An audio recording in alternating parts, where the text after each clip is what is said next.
Hello viewers, আসসালামু আলাইকুম। আমি আরাফাত। আমি আজকে একটা ইসলামিক স্টোরি শোনাবো। সত্যি অসাধারণ। একদিন আমাদের নবী ৩ জনকে নিয়ে ভ্রমণে বের হয়েছিল। তারপর প্রবল ঝড় বৃষ্টি শুরু হয়। পাশে ছিল একটি গুহা। সেই গুহায় ৩ জনে আশ্রয় নেয়। তো হঠাৎ করে এত বেশি প্রবল বৃষ্টি হয়েছে যে উপর থেকে একটি বড় পাথর মুখে এসে গড়িয়ে পড়ল। তো তখন তারা বলতেছিল যে আসলে এই পাথরটি সরানো যাবে না। তারা আল্লাহর কাছে দোয়া চাইতে লাগলো। প্রথম যে ব্যক্তি তিনি এই বলে আল্লাহর কাছে দোয়া চাইলো যে হে আল্লাহ, একদিন আমার ফ্যামিলিতে সবাই ক্ষুধার্ত ছিল।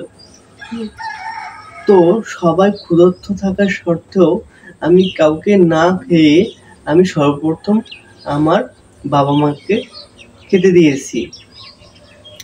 তখন এটা আল্লাহর কাছে কবুল হয়। তখন পাথরটি অল্প একটু সরে যায়। দেন দ্বিতীয় জন আল্লাহর কাছে বলে, হে আল্লাহ, আমি এক নারীকে খুব ভালোবাসতাম। যখন তার কাছে খারাপ উদ্দেশ্য নিয়ে গেলাম, তখন ওই নারী বলে, তুমি কি আল্লাহকে ভয় পাও? আমি সাথে সাথে সেখান থেকে চলে আসলাম। হে আল্লাহ, তুমি যদি এটা কবুল করে নাও তাহলে আমাদের এই গুহা থেকে মুক্ত করো। তৃতীয় যে ব্যক্তি তিনি আল্লাহর কাছে বলল, হে আল্লাহ, এক মজুদদার আমার কাজ করেছিল কিন্তু সে টাকা নেয়নি। পরে তার টাকা আমি ব্যবসার কাজে লাগিয়ে সে ব্যবসা অনেক বড় করেছে।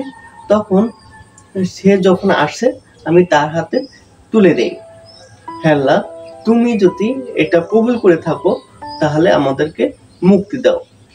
এবার পাথরটি সম্পূর্ণ সরে গেল। এই ছিল আজকের গল্প। যদি ভালো লাগে তাহলে লাইক করো এবং শেয়ার করো। ধন্যবাদ।